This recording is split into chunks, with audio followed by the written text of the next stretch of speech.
सब मिले हुए हैं जी। अरविंद केजरीवाल अरेस्ट मामले में दोस्तों बहुत बड़ा रेवलेशन एक्सपोज है, आप लोगों के सामने लेकर के आ रहा हूं। दोस्तों यहां पर अगर आप देखें तो आइए आपको दो वीडियो दिखाता हूं। आपको एक ही पत्रकार सेम सवाल यूएस से भी यूएन से भी पूछते हुए दिखेंगे। जल्दी से जरा ये वीडियो देखिए और इस पत्रकार को ध्यान से देखिएगा। Smart agriculture and renewable energy. Go ahead. Thank you, Matt. What is your response to India's summoning of the U.S. diplomat over comments regarding the arrest of Delhi's Chief Minister Kejriwal? And how do you view the recent political turmoil in India, including the freezing of the opposition party's bank account, as the Amnesty International described the situation? Crackdown on opposition reaches a crisis point ahead of national elections. So, with respect to the पत्रकार को देख रहे हैं दोस्तों, ये US से सवाल पूछ रहे हैं। अब देखिए यूएन से भी यही सेम सवाल। Mushfiq, I think you have a question online. We'll go there. And then Abdul Hamid. Thank you, Step. Can you hear me? Yeah.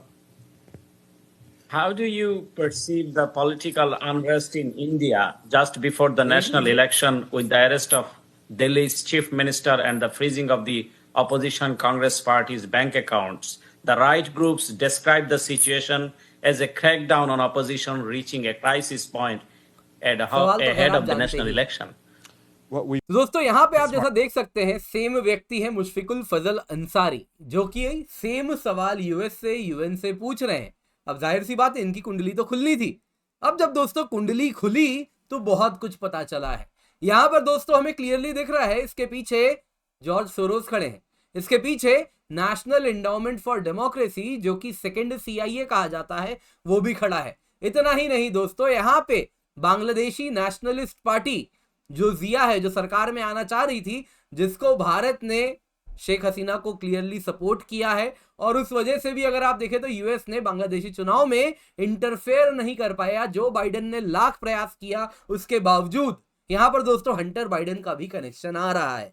दोस्तों ये लोग जो कि बांग्लादेश के चुनाव में इंटरफेयर करने का प्रयास करते रह गए, भारत नहीं होने दिया, अब वो सब लग रहा है मानो भारत से बदला ले रहे हैं। भारत में क्या किसी को प्रोटेक्ट किया जा रहा है? क्या यूएस के डीप स्टेट का कोई एसेट है जिसको बचाने के लिए ये सब दौड़ पड़े हैं? आइए आज के वीडियो में इसी पर चर्चा करते हैं, देखते हैं कौन है आखिरकार ये मुशफिकुल फजल अंसारी और कैसे यूएस डीप स्टेट सीआईए से ये कनेक्टेड है। दोस्तों इससे पहले आगे बढ़े, आप लोगों से निवेदन है वीडियो को लाइक करें, अलग अलग ग्रुप्स में शेयर करें और भारत संवाद को अवश्य सब्सक्राइब करें, बेल आइकन जरूर दबाइएगा। तो दोस्तों सबसे पहले तो फेसबुक प्रोफाइल खोली जाती है। मुशफिकुल फजल अंसारी देख सकते हैं, अपने प्रोफाइल में लिखते हैं बांग्लादेशी जर्नलिस्ट हैं, यूएस में रहते हैं। फेसबुक प्रोफाइल से दिखता है कि ये एग्जीक्यूटिव एडिटर है साउथ एशिया पर्सपेक्टिव्स में, एग्जीक्यूटिव डायरेक्टर है राइट टू फ्रीडम में, व्हाइट हाउस करेस्पॉन्डेंट है जस्ट न्यूज बीडी में, और अलग अलग जगहों पर काम करते हैं। अब दोस्तों यहां से हमें मिलना शुरू होता है लिंक। अब दोस्तों इसके आगे हम और बढ़े तो थोड़ा इसको गूगल भी करते हैं और पता चलता है कि गवर्नमेंट ऑफ बांग्लादेश ने डिजिटल सिक्योरिटी एक्ट में इनको डॉक्टर पिनाकी भट्टाचार्य के साथ सू किया हुआ है। बांग्लादेशी सरकार ने, doctor Pinaki Bhattacharya France based activist है और ये अगर आप देखें तो यूएस में रहते हैं। दोस्तों रिपोर्ट के अनुसार अगर आप देखें तो नवंबर 2022 की बात है जब मुशफिकुल को counter terrorism and transnational crime department of Dhaka metropolitan police उन्होंने बुक किया है, यानी कि इनको बोला हाजिर हो और ये किए नहीं हो, तब से भाग के यूएस में बैठे हुए हैं, एब्सकॉन्डर है, भगोड़ा है ये।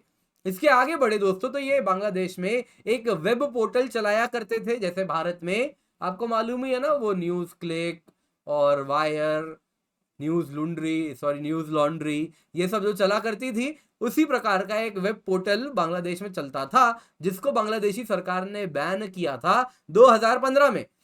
क्यों किया था? क्योंकि वहां से वो डिसइंफॉर्मेशन फैला रहे थे गवर्नमेंट के खिलाफ। दोस्तों मुशफिकुल अगर आप देखें तो बांग्लादेश नेशनलिस्ट पार्टी के प्रो हैं। कौन है दोस्तों? आप देख सकते हैं बांग्लादेश में दो मुख्य पार्टी है। लेफ्ट में आप देख रहे हैं शेख हसीना है जो अवामी लीग है, जो कि अभी प्रधानमंत्री भी है, जिनको भारत से सपोर्ट मिलता है। दूसरी तरफ अगर आप देखें तो खालिदा जिया है जो कि बांग्लादेशी नेशनलिस्ट पार्टी की है। दोस्तों इनको अगर आप देखें तो ये प्रो, अगर आप देखें तो ये अगर आप देखें तो प्रो इस्लामिक हार्ड लाइनर्स को सपोर्ट करती हैं और खालिदा जिया को जमात का भी सपोर्ट है। जमात दोस्तों अगर आप देखें तो मुस्लिम ब्रदरहुड टाइप की ही एक संस्था है जो उसी प्रकार की आइडियोलॉजी को दुनिया भर में फैलाना चाहता है। अब दोस्तों यहां पे अगर आप देखें तो मुशफिकुल एक टाइम में बीएनपी के फॉरेन अफेयर्स कमिटी में भी काम करते थे, यानी कि खालिदा जिया के सरकार में फॉरेन अफेयर्स कमिटी में थे। ये क्लियरली बताता है कि ये सिर्फ पत्रकार नहीं है, एक भगोड़े होने के साथ साथ ये एक पॉलिटिशियन भी है। दी वायर में भी इनके अक्सर आपको आर्टिकल्स मिल जाएंगे, जो खास आपको सरप्राइज नहीं हुआ होगा। वायर में दोस्तों रिसेंटली इन्होंने फरवरी 2024 में एक आर्टिकल लिखा था जिसमें वही कह रहे थे कि देखिए यूएस कुछ कर नहीं पाया, शेख हसीना फिर प्रधानमंत्री बन गई, डमी इलेक्शन हुआ जी, सब मिले हुए हैं, रूलिंग पार्टी को कोई कंपटीशन ही नहीं था, इंडिया ने इन्फ्लुएंस किया है यहाँ पे चुनाव को, और जो आम जनमानस है बांग्लादेश का वो इंडिया को फेवरेबली देखता नहीं है। कितना सच कितना झूठ आप मुझे कमेंट में जरूर बताइएगा, हो सकता है ये सच कह रहे हैं। जो भी है दोस्तों, इनके हाथ अगर आप देखें तो जमाते इस्लामी के साथ भी मिले हुए हैं, ऐसे एलिगेशंस हैं। जमाते इस्लामी और बीएनपी, यानी कि आप देख सकते हैं दोस्तों ये जो जिया है इनकी जो पार्टी है, बीएनपी और जमात एक साथ काम कर रहे हैं, तो बीएनपी और जमात इसी को डायरेक्टली सपोर्ट करते हैं, मुशफिक फजल अंसारी को और उसके ऑर्गेनाइजेशन राइट टू फ्रीडम को। समय न्यूज के आर्टिकल के अनुसार ये मुशफिक अगर आप देखें तो जमात को सोशल मीडिया में प्रमोट करता है। वीकली ब्लिट्स के आर्टिकल के अनुसार जो राइट टू फ्रीडम जो इसका ऑर्गेनाइजेशन है मुशफिक का, वो अगर आप देखें तो जमात के द्वारा बनवाया गया था। इतना ही नहीं दोस्तों, आईपीए न्यूज पैक के अनुसार हंटर बाइडन, जो बाइडन का बेटा हंटर बाइडन, आप अगर देखें तो अवामी लीग शेख हसीना को कमजोर करके खालिदा जिया को बनाना चाह रहा है। कारण क्या है? उस आर्टिकल का मानना है कि खालिदा जिया ने हंटर बाइडन को अप्रोच किया था कि आप हमारी लॉबिंग करो व्हाइट हाउस में।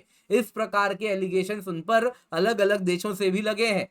तो ऐसा रिपोर्ट है कि हंटर बाइडन को बीएनपी ने हायर किया जिया ने कि आप हमें वापस सरकार में लाओ, और इसके लिए जो बाइडन ने एड़ी चोटी की जोर लगा दी, लेकिन भारत यहां पर खड़ा था शेख हसीना जी के साथ और वो सक्सीड नहीं कर पाए।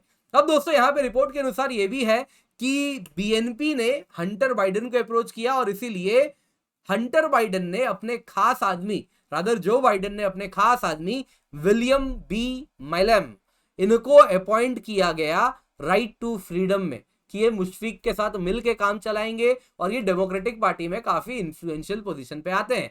यहाँ पे देख रहे हैं दोस्तों, एम्बेसडर है रिटायर्ड विलियम बी मैलम, जो कि क्या है, प्रेसिडेंट है इसी में। तो विलियम बी मैलम की अगर हम कुंडली खोलें तो वो यूएस एम्बेसडर रह चुका है बांग्लादेश में। इतना ही नहीं, इनकी जो लास्ट पोस्टिंग थी वो पाकिस्तान में थी।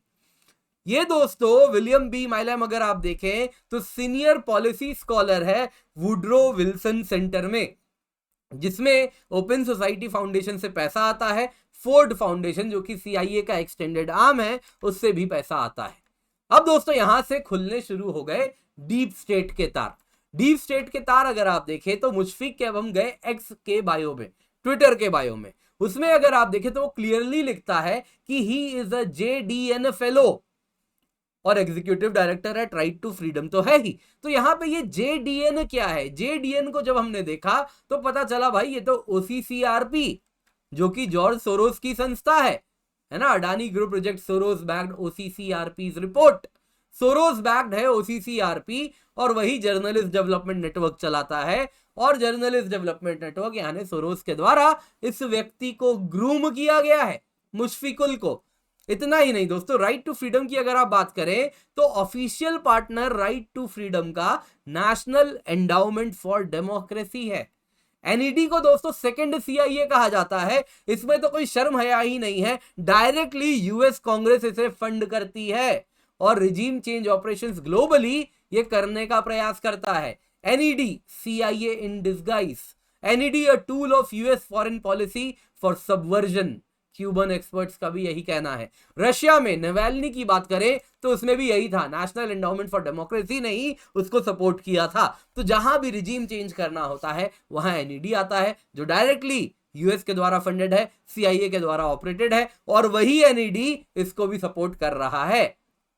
तो इससे क्या पता चल रहा है दोस्तों? इससे पूरा ये पता चल रहा है right to freedom US deep state के द्वारा अंजाम दिया गया है, और ये यूएस डीप स्टेट अपने ही लोगों को बोलता है जगह जगह जाके सवाल पूछो, और फिर वो जवाब देके भारत को कॉर्नर करने का प्रयास करता है। अब यूएस को इतना क्या इंटरेस्ट है?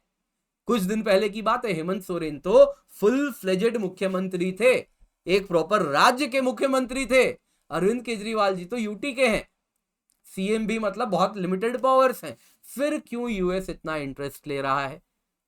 ये तो जानने वाली बात होगी, ये तो रेवलेशन है जो आने वाले समय में काफी कुछ हमको बताएगा। दोस्तों उम्मीद करता हूं आपको ये इन्वेस्टिगेटिव पीस ऑफ जो हमारी कवरेज है पसंद आई होगी। लाइक जरूर कीजिएगा, शेयर करना ना भूलें। आप चाहें तो हमें गूगल पे, फोन पे के माध्यम से सपोर्ट कर सकते हैं, हमारा QR कोड है, इसको आप स्कैन करके सपोर्ट कर सकते हैं। दोस्तों आप हमें अगर विदेश में है तो पेपैल के माध्यम से भी सपोर्ट कर सकते हैं, डिस्क्रिप्शन बॉक्स में लिंक मिल जाएगा। लेकिन सबसे बड़ा सपोर्ट है आपके सब्सक्राइब बटन को दबाना, आपके बेल आइकन को दबाना। मेक श्योर आप सब्सक्राइब कर रहे हैं, और एक वीडियो देख रही होगी, इसको भी अवश्य देखिएगा, काफी कुछ जानने, सीखने, समझने आपको मिलेगा।